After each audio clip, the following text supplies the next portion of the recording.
Halo semuanya, perkenalkan nama saya Riani Datika dengan NIM 203. Di sini saya akan menjelaskan tentang pembelajaran yang saya ambil yaitu Tata Surya dengan pendekatan model pembelajaran Inquiry Learning. Oke, baik pertama itu ada daftar isi yang dimana ada pendahuluan, rumusan masalah, latar belakang, sintak, kesimpulan. Mengapa saya meletakkan rumusan masalah pada yang pertama? Karena saya akan membahas terlebih dahulu tentang modulnya dan tentang metode pembelajaran atau mode pembelajarannya. Di sini saya mulai dengan bagaimana saya merancang IPA inovatif saya dengan mencocokkan mode pembelajaran yang telah ditentukan, yaitu saya mendapat mode pembelajaran Inquiry Learning di fase C untuk anak sekolah dasar, yang di sini pastinya kita terlebih dahulu melihat sintak dan langkah-langkah yang digunakan dalam pembuatan model dengan metode-metode Inquiry Learning. Nah, sebelum itu, mari kita bahas terlebih lanjut di slide berikutnya. Nah, apakah terdapat kekurangan pada sintak ini?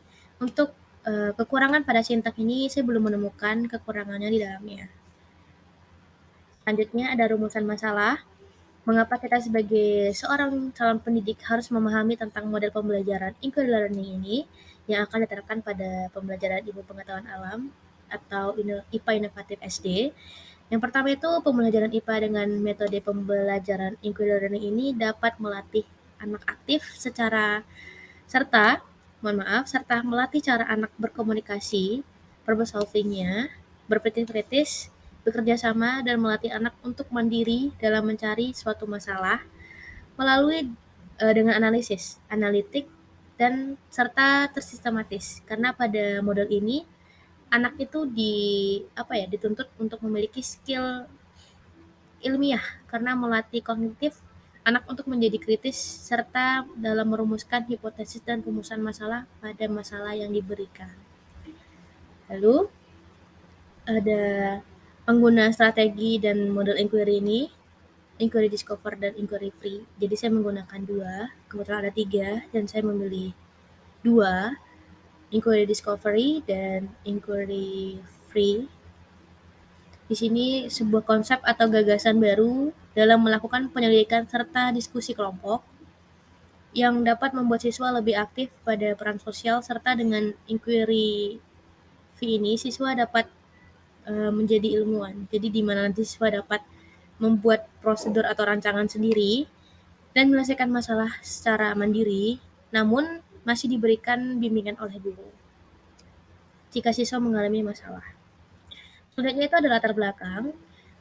Lalu saya akan membahas tentang latar belakangnya. Pada pembahasan kali ini tuh saya ingin lebih membahas tentang inquiry learning ini di fase C. Yaitu di fase C itu yang kita tahu adalah kelas 5 dan kelas 6. Nah, jadi pembelajaran inquiry ini dapat mengembangkan cara kognitif anak dalam menemukan suatu jawaban dari suatu masalah, karena pada dasarnya inquiry learning ini adalah peserta didik tuh harus berperan aktif untuk mencari tahu atau menemukan suatu jawaban dari sebuah masalah yang ingin diselesaikan dan melakukan sebuah eksperimen secara mandiri. Seperti misalnya kita melakukan eksperimen es putar, perubahan zat padat menjadi perubahan zat cair menjadi padat yang disebut dengan es putar, di mana siswa dapat menemukan jawaban masalah dari hal tersebut dari perubahan atau mungkin perubahan es batu dari padat menjadi cair, dari cair bisa menjadi padat, seperti itu. Lalu, model inquiry learning ini memberikan sebuah kesepakatan pada peserta didik untuk berperan aktif dalam merumuskan suatu rumusan masalah, menganalisis hasil dan kesimpulan pada suatu masalah yang akan dianalisis oleh peserta didik menurut Bahri et al. 2016 dan Zainit 2018. Jadi strukturnya itu memiliki pembelajaran inquiry ini memiliki 4 jenis, yaitu ada inquiry konfirmasi, terstruktur, terbimbing, dan terakhir yaitu inquiry terbuka. Jadi untuk penerapan pada mode pembelajaran harus sesuai dengan karakter peserta didik yang akan kita terapkan kepada dasarnya anak-anak memiliki cara atau mode pembelajarannya yang beragam. Maka dari itu harus mempertimbangkan dengan karakteristik peserta didiknya menurut Indriani 2018 dan Putra 2017. Lanjut, melalui proses pengalaman pelajar anak itu sendiri, karena dengan pengalaman anak itu dapat mengetahui secara langsung masalah dan jawaban dari masalah tersebut. Jadi, melatih untuk problem solving anak, karena kan kita memberikan, pengalaman secara langsung kepada anak, bahwasanya mereka bisa menemukan jawaban itu sendiri dalam proses, eksperimennya atau projeknya tersebut. Yang pastinya juga menambah pengalaman dan daya ingat anak atau long memory, dan juga inquiry melatih anak untuk mandiri. Jadi diharuskan anak mandiri. Lalu sintak inquiry learning itu ada observasi, rumusan masalah, hipotesis, rancangan percobaan, melaksanakan percobaan, mengumpulkan data, analisis data, dan argumentasi. Lalu ada CP modul yang saya gunakan, yaitu peserta didik dapat mengidentifikasi tentang berbagai macam planet dan bagian utama pada tata surya. Yang kedua itu peserta didik dapat menyebutkan ciri-ciri pada planet tata surya. Yang ketiga itu peserta didik dapat menjelaskan tentang konsep tata surya. Yang keempat itu peserta didik dapat mengetahui model tata surya. Lalu yang kelima itu peserta didik dapat menjelaskan tentang bagaimana tata surya itu berperan bagi bumi. Jadi penerapan materinya ini adalah model inquiry learning. Nah, di sini saya menggunakan materi tata surya, di mana nanti anak itu bisa mengetahui tentang pengertian tata surya, apa saja yang ada pada tata surya, terus bisa membahas tentang planet-planet tata surya, ada galaksi Bima Sakti, dan bumi, dan berbagai macam yang ada di antariksa.